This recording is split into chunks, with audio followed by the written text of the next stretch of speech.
G'day people, welcome back to the lab. Do you have a Hisense TV remote that doesn't work? We're going to show you how to open it today and then go through the most common faults that kill this remote, and we're going to fix it. From resetting the remote, faulty buttons to liquid damage, and you can do this at home as well. Let's get started. One of the most common faults with this remote is it just needs to be reset with the TV. And that's an easy process. All you have to do is flick your remote over, take the cover off, remove your batteries, just get a flat screwdriver, poke it in and flick the old batteries out.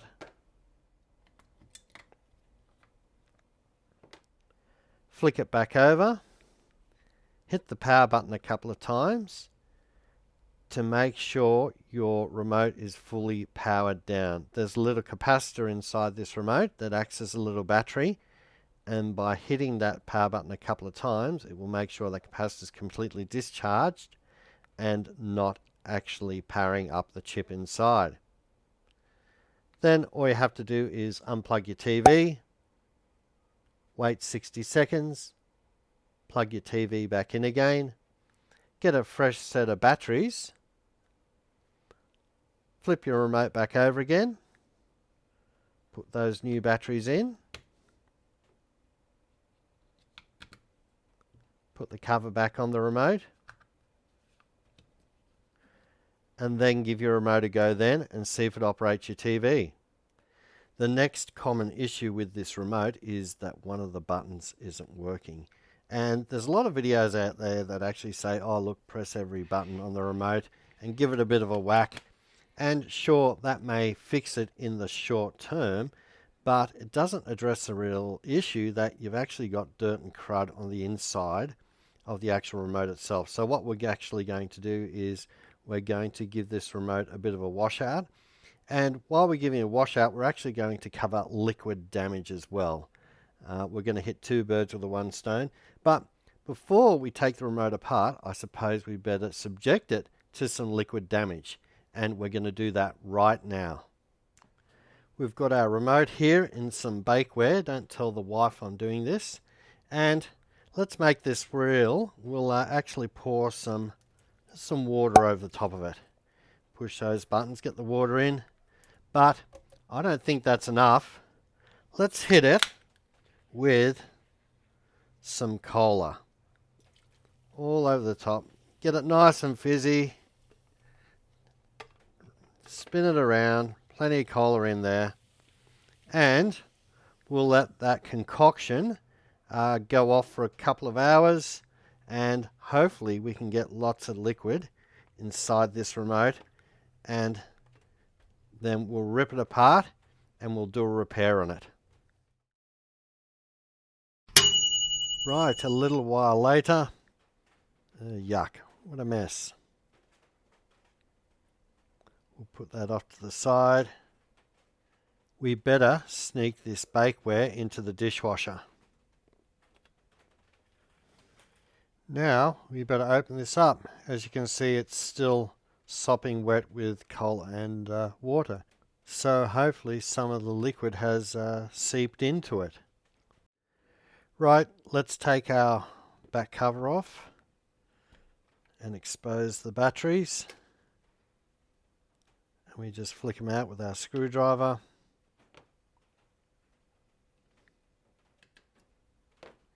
And we can chuck those batteries away because they're wet and they've got cola and water all over them. We now have to crack the case, and that can be a bit of a challenge to do, but the trick is you look at the OK button and you see a little bit of a line here. So we flick it over and we put the little screwdriver in the little join here right next to that line, and we just push down a little bit, put it at a slight angle, and then jimmy it backwards, and we can actually create a gap here in the case. And what we do is we stick a screwdriver in this gap and then we pop the case off. Here's our second screwdriver coming in, just another flat one, and we're just going to prod it in here and give it a slight twist, and that should pop. We're going to move down the other direction and continue popping our little case. Working down the other side, just using a flat screwdriver just to break it apart. All the way to the very top. Then it should just flip straight over. And here we have the two halves. We have the top and we have the bottom half. If we have a look at our buttons under the microscope, we can see that a little bit of the collar has come through the top and hit the backs of these little buttons. And these are the actual bits that actually make contact with the circuit board. They are just conductive pads which apply pressure to each of the button positions here and make contact. And you can see a little bit of collar ingress here as well. So what we have to do here is we have to disassemble the rest of the remote, and then we'll give it a bath in isopropylene alcohol. We have the top half of our remote, and we're just going to break away the rubber membrane here. And as explained before, these are all the buttons, and we have these little contacts on the back that need to be cleaned. First of all, we'll do the plastic. It's still got a bit of collar on it. And the way we actually clean this is we use isopropyl alcohol. We just pour a little bit of that in.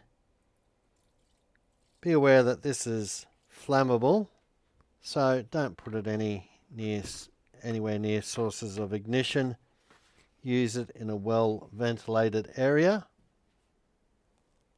And we also need a toothbrush with nice soft bristles.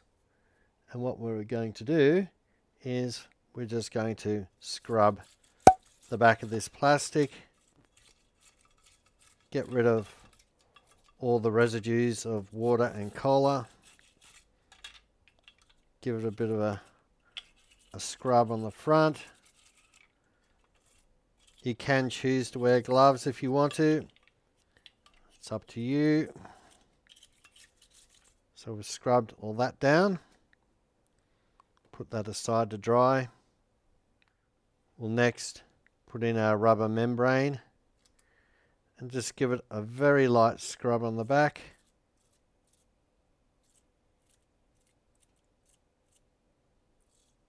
Just across all those contacts.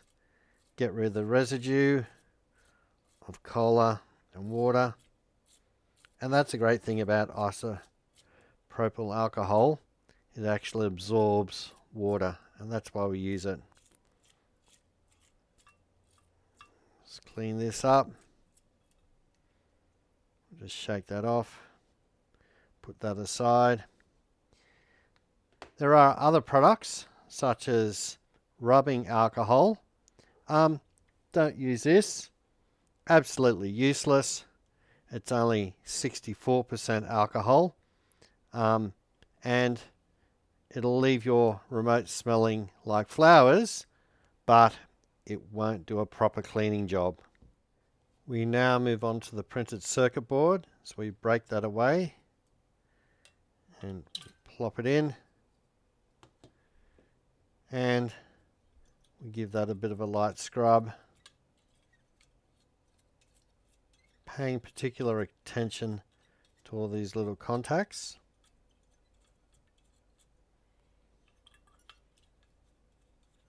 Nice and gentle around the chip. The other side. Just clean up around the capacitor and the contacts. We'll put that aside to dry. we have finally the back case. Give it a bit of a slosh around and a bit of a light scrub.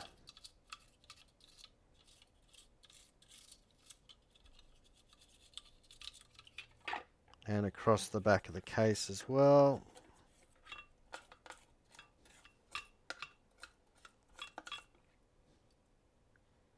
We'll put that over here to dry. Don't forget our little battery flap as well. Put that in.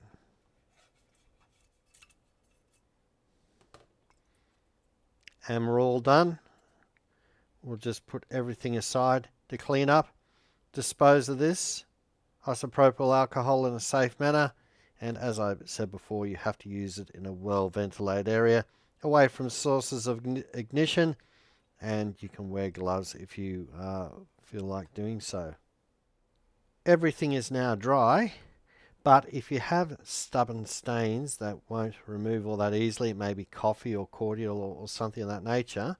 If it's on the plastic bits like this, all you have to do is get your favorite household cleaner and just give it a light spray on the appropriate areas, and then use a little bit of paper toweling just to remove that additional stain.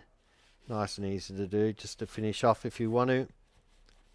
If you have any additional staining on the printed circuit board, on the membrane itself, that will have to pop back into the isopropyl alcohol.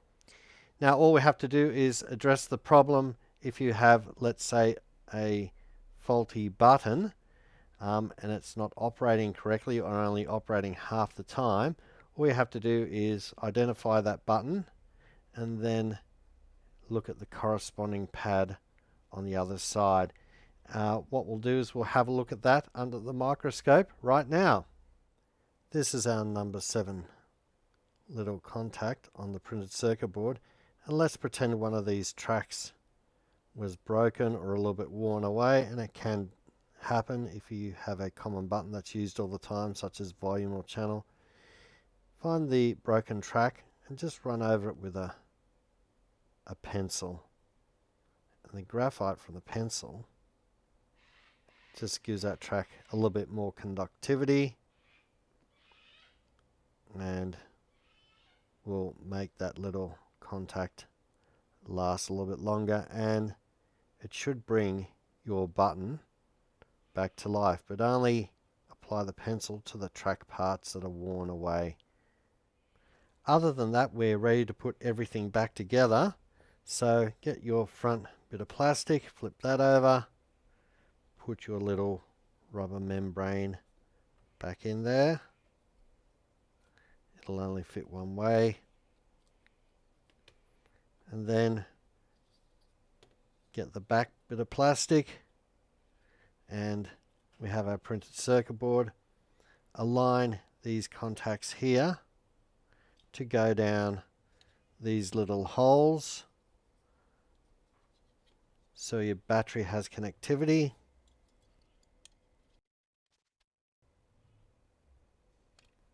And then we just put it back together like this. Give it a bit of a squeeze, get it to click back together, work around all those edges like that.